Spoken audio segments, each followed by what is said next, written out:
സംവിധായകൻ രഞ്ജിത്ത് ഒരു cinema short film സംവിധാനം ചെയ്തു. അത് നമ്മുടെ യൂട്യൂബിലൂടെ നമ്മുടെയൊക്കെ മുമ്പിൽ എത്തുക എന്ന് പറയുമ്പോൾ വളരെ സന്തോഷം. കാരണം കാശ് മുടക്കാതെ ഒരു പടം കാണാനുള്ള അവസരം.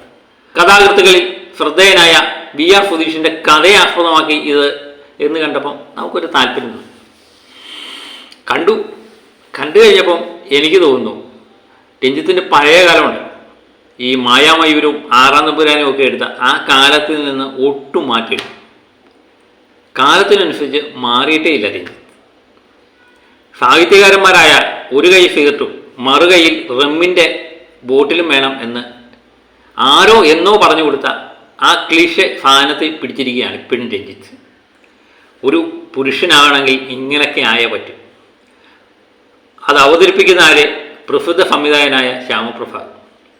വൃത്തിയില്ലാത്തൊരു അന്തരീക്ഷം, അങ്ങും ഇങ്ങും സിഗരറ്റ് കുറ്റികൾ, ആഹാരം കഴിച്ചതിൻ്റെ ബാക്കിൽ എച്ചിലൊക്കെ മേശപ്പുറത്ത്, മദ്യക്കുപ്പികൾ, ഒഴിഞ്ഞ ഗ്ലാസുകൾ, അലങ്കോലമായി കിടക്കുന്ന വീട്, ഒരു വൃത്തിയില്ലാത്ത വീട്. അവിടെ ഒരാൾ കിടന്നുറങ്ങിയാണെങ്കിൽ നമ്മൾ നിശ്ചയമായിട്ടും വിചാരിച്ചോണം അയാളൊരു സാഹിത്യകാരനാണ്. ഇതാണ് രഞ്ജിത്ത് നമ്മളെ പഠിപ്പിച്ചത്. ആദ്യ 10 മിനിറ്റോളം ഉള്ളത് ശ്യാമപ്രസാദ് മാത്രമാണ്. ശ്യാമപ്രസാദ് ഇങ്ങനെ എന്തൊക്കെയോ കാണിക്കുന്നു, സിഗരറ്റ് വലിക്കുന്നു, എഴുതുന്നു, ഒന്നും പറയണ്ട. ഒരു വല്ലാത്ത അവസ്ഥ തന്നെ. വൃത്തിയില്ലായ്മ കൂടപ്പിറപ്പാണെന്നാണ് രഞ്ജിത്തിൻ്റെ ഇപ്പോഴത്തെയും ധാരണ. അത് VR സുധീഷിൻ്റെ ആണോ എന്ന് എനിക്കറിയില്ല. എന്നാലും അതൊക്കെ മാറ്റി എഴുതേണ്ട കാലം രഞ്ജിത്തെ അവസാനിച്ചിരിക്കുന്നു. 10 മിനിറ്റിന് ശേഷമാണ് നമ്മുടെ മഞ്ജു വാര്യർ പ്രത്യക്ഷപ്പെടുന്നത്. രഞ്ജിത്തിൻ്റെ സ്ത്രീ കഥാപാത്രങ്ങളെല്ലാം നമ്മൾ കണ്ടിട്ടില്ലേ? സാരി എടുത്ത് വട്ടപ്പൊട്ട്, വലിയ പൊട്ട്, അതിലൂടെയാണ് സ്ത്രീ കഥാപാത്രങ്ങളെല്ലാം രഞ്ജിത്ത് അവതരിപ്പിക്കുന്നത്.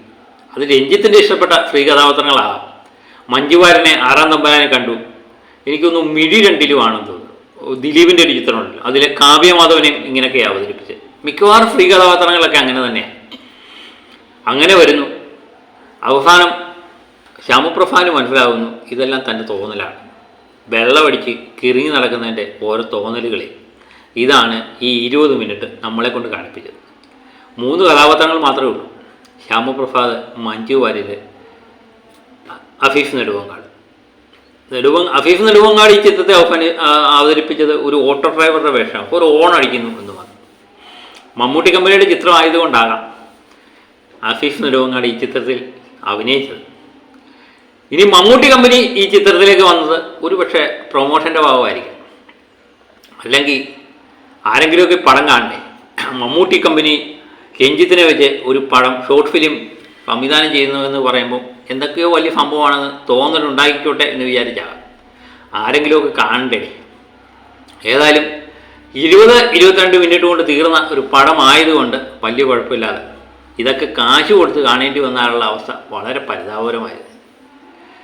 അപ്പം രഞ്ജിത്ത് ആ പഴയ കാലഘട്ടത്തിൽ ഏകദേശം 80-90 കാലഘട്ടത്തിൽ ഇപ്പോഴും നിൽക്കുന്നു എന്നാണ് ഇതിൽ നിന്നൊക്കെ മനസ്സിലാകുന്നത്. സാഹിത്യകാരന്മാരൊക്കെ ഒത്തിരി മാറിയിരിക്കുന്നു. നല്ല വൃത്തിയുള്ള സാഹിത്യകാരന്മാരാണ്. സിഗരറ്റ് വലിക്കാത്ത, മദ്യപിക്കാത്ത സാഹിത്യകാരന്മാർ എത്രയോ ഉണ്ട്. അതൊന്നുമല്ല രഞ്ജിത്തിൻ്റെ മനസ്സിൽ പതിഞ്ഞ് കിടക്കുന്ന സാധനം. മാറേണ്ട കാലം അതിക്രമിച്ചിരിക്കുന്നു രഞ്ജിത്തെ. അപ്പം ആരെങ്കിലും ആരോ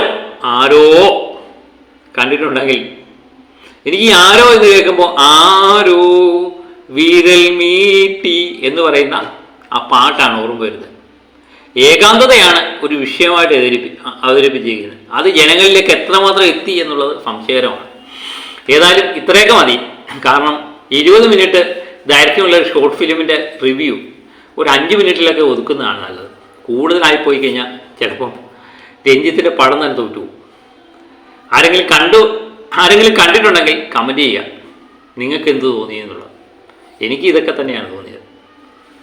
മറ്റൊരു വീഡിയോയുമായിട്ട് വീണ്ടും ഞാനെത്താം. Okay, by.